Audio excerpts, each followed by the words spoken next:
सुनते हैं यहाँ जो ज्ञान दिया जाता है वो स्वयं परमात्मा देते हैं। ईश्वर, अल्लाह, भगवान, आप कोई भी नाम से पुकार सकते हैं, मगर हम परम आत्मा, highest of the all soul, निराकार परमात्मा देते हैं। ये आपने शायद सुना है और सुनते हैं।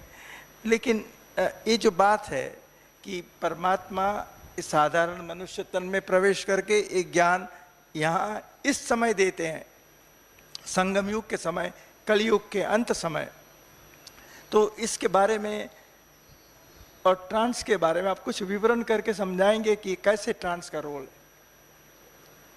कोई बच्चा अडॉप्टेड हो लेकिन 20 साल की एज में भी अगर वो अपने एक्चुअल पेरेंट्स से मिलता है तो इमीडिएटली क्या होता है, अब उसमें वो अपने पेरेंट्स को ये जाके नहीं बोलता मुझे प्रूफ दो, अपना डीएनए टेस्ट करके मुझे दिखाओ कि आप मेरे पेरेंट्स हो, उसको फीलिंग आ जाती है।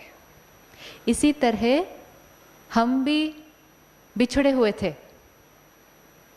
कंफ्यूज, डरे हुए थे, हम उसको ढूंढने की कोशिश कर रहे थे, नहीं मिला, बहुत कुछ किया हमने, अब वो आकर हमें ढूंढता है। और जैसे ही वो हम उससे मिलते हैं हमको इंस्टिंक्टिवली पता चल जाएगा कि हमारा कनेक्शन किससे जुड़ा है, क्योंकि हमें इमीडिएटली वो प्यार, वो प्रोटेक्शन और वो पावर अनुभव होगी जो सिर्फ एक पेरेंट से मिल सकती है। धर्म पिताओं से कुछ और मिलता है, संत आत्माओं से, महात्माओं से कुछ और मिलता है, लेकिन परमात्मा से कुछ और ही मिलता है, लेकिन वो शब्दों में डिस्क्राइब नहीं हो सकता। वो क्या करना पड़ेगा उसके लिए? उसके लिए क्या करना पड़ेगा? अनुभव करना पड़ेगा। तो परमात्मा, जैसे हम आत्मा निराकार है तो परमात्मा भी निराकार है। जब उसे हमसे मिलने आना है, हमसे बात करनी है, तो हमसे बात करने के लिए उसे एक फिजिकल कॉस्ट्यूम चाहिए होगा। जैसे यहाँ से बैठकर हमें अगर आपसे बात करनी है तो हमें एक माइक यूज़ करना ही पड़ता है। बिना माइक यूज़ किए हम तो बोल सकते हैं, लेकिन बिना माइक के आपको आवाज़ नहीं आएगी। इसी तरह वो तो अपना ज्ञान ऐसे ही ट्रांसमिट कर सकता है क्योंकि वो ओवर पावरफुल है, लेकिन बिना माइक के हमें वो ज्ञान समझ में नहीं आएगा क्योंकि हमारी वो कैचिंग पावर अभी नहीं है। तो परमात्मा का जो माइक है वो है ब्रह्मा बाबा, वो है ब्रह्मा बाबा, क्योंकि परमात्मा ने उनके मुख को यूज़ किया है। बाकी ब्रह्मा बाबा गुरु नहीं, ब्रह्मा बाबा संत आत्मा नहीं, ब्रह्मा बाबा हम सब की तरह साधारण मनुष्य आत्मा, प्रवृत्ति में रहने वाले, परिवार और बिजनेस करने वाले। परमात्मा उनके मुख का यूज़ करते हैं, बात करते हैं एंड फिर वापस गायब, अपने घर आना, यूज़ करना, चले जाना। तो वो पाठ चला ब्रह्मा बाबा के तन से 1936 से लेके 1969 तक, और ये विद्यालय स्थापन हुआ। इट इज़ नॉट कि परमात्मा इस विद्यालय में आते हैं, इट इज़ परमात्मा आया हुआ है और जो उसको पहचानता है वो विद्यालय का हिस्सा बन जाता है, उस फैमिली का हिस्सा बन जाता है। जैसे पिता आपका एक जगह होगा, सारे बच्चे पिता के पास आएंगे, परिवार बढ़ता जा रहा है। 69 के बाद कार्य तो चलना था, ब्रह्मा बाबा का शरीर बुजुर्ग हो गया, it was time to leave the costume, लेकिन शिव बाबा ने तो बच्चों से मिलना है ना।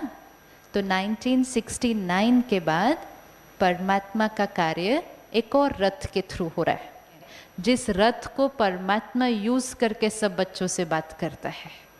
तो दादी गुलजार के माध्यम के द्वारा शिव बाबा आज भी हमसे बात करने और मिलने आते हैं। आप मिलना चाहेंगे? आप मिलना चाहेंगे?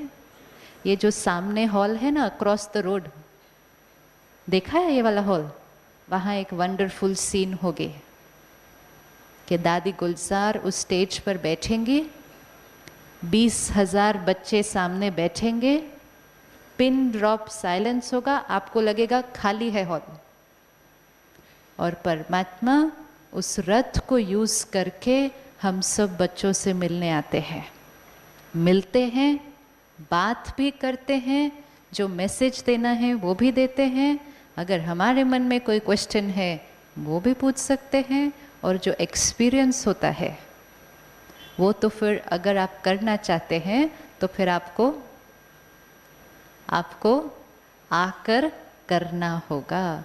लेकिन ये एक वंडरफुल सीन ड्रामा में चल रही है, जो भगवान डायरेक्ट अपने बच्चों से मिलने आता है, और सम्मुख बैठकर वो जो पावर की फीलिंग आती है, वो जो प्यार की फीलिंग आती है, इमीडिएटली आपको पता चल जाएगा ये फीलिंग किसी मनुष्य आत्मा से तो आ ही नहीं सकती है। और फिर वो फीलिंग रोज़ मेडिटेशन में भी हो सकती है, क्योंकि वही एंटिटी है, उससे कनेक्शन जोड़ना है। लेकिन इसके लिए पहला स्टेप किसको उठाना पड़ेगा? पहला स्टेप किसको उठाना पड़ेगा? पहला स्टेप उसने उठा लिया है एक्चुअली, कि उसने आकर हमें अपना परिचय दिया, विच मीन्स उसने अपना हाथ आगे किया। अब सेकंड स्टेप किसका? अब हमारी चॉइस, अगर हम उसका हाथ पकड़ते हैं, उसकी स्टडी करना शुरू करते हैं, जो ज्ञान वो सिखा रहा है उसको रोज़ याद करना शुरू करते हैं, मेडिटेशन करते हैं, एंड बहुत जल्दी आपको खुद प्रूफ मिल जाएगा कि जिसका आप पढ़ रहे हैं और जो जिससे आप रोज़ मिल रहे हैं वो आपका पेरेंट है। आपको इंस्टिंक्टिवली वो फीलिंग आ जाएगी, और दूसरों को आपके चेहरे से दिखाई दे देगा कि इनको कुछ मिल गया है, इनका जीवन परिवर्तन हो गया है। लेकिन फर्स्ट स्टेप एक्सपेरिमेंट करने का वो हमें करना होगा।